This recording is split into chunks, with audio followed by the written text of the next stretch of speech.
The topic of this video will be about the Solar Plexus Chakra, and a continuation of our Sasuke Uchiha breakdown and review, and a deeper look at one of our main characters, Sasuke. If you're interested, I've also done a full breakdown on Naruto's 7 chakras and what they symbolize. Here's a link to that playlist. So far we have covered the other 2 chakras, going from the root chakra, which resides at the base of our spine, and to the sacral chakra, which lies below the navel, at the center of your lower belly. Each chakra point serves a different function in relation to its location in our bodies, and serves our general well-being. If there is areas in our life that is unbalanced, it can show up in our day-to-day activities as irritation, jealousy, mellow, etc. This is just a reflection of life, since our emotions are erratic, and change is the only thing that is promised. But with self-awareness and growth, we learn more about ourselves and how to better manage our emotions and well-being. The solar plexus is the 3rd chakra out of 7, located above the navel, and its area of influence is the digestive system, stomach, liver, pancreas and bowels.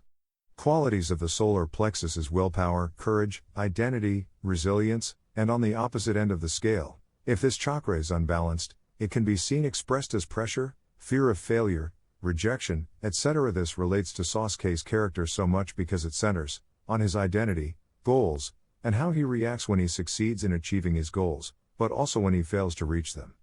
As mentioned in our previous Sasuke video dealing with the sacral chakra, Sasuke's character is one of transformation and self-evolution. His past has been spoken plenty of times before, but I want to highlight this key point. Throughout Sasuke's appearance in both Naruto and the Boruto series, he has always been portrayed as sharp, gifted, and a person driven to succeed by any means necessary.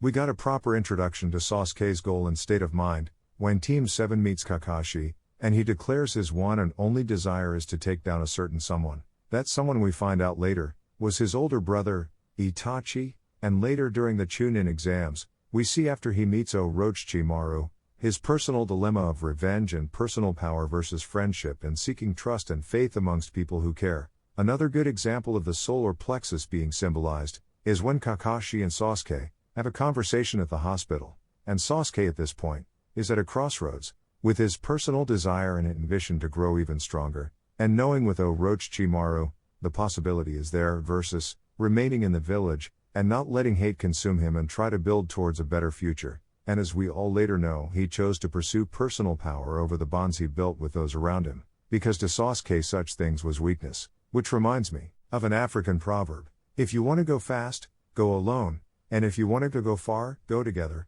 which fits his character pretty well. In comparison, Naruto as a character, his goal is clear and quite simple, which is to become a Hokage, and the road to become that is to be a badass ninja, which shows his solar plexus is quite dominant and clear, and with such determination, he doesn't suffer setback or disappointments, and if he does, he has support from those that care about him, and if he suffers a setback like during the pain arc, he gets right back up, and becomes stronger because of it. Another example of the solar plexus being displayed is currently in the Boruto series. Kawaki's goal, like Naruto, is very clear and simple, which is to protect Naruto at all costs, and judging him currently, it seems he'll go through any lengths to achieve that. Boruto, on the other hand, his goal isn't so clear, and at the moment, seems to be stuck, and always reacting to the actions of others. Whether it's his father Naruto, and his decision to remove him from ninja missions, or Kawaki and his vast experience of being a karma user, I hope the writing staff address what his goals are, and what motivations he has, especially when he is battling internally with an alien parasite who wants to take over his body. To go back to our main point, the solar plexus chakra is centered around themes of identity, willpower, courage, and when this chakra is unbalanced, it expresses itself as pressure, rejection, fear of failure, etc. In stories, this chakra point is expressed through the character's goal, and how they go about achieving that goal.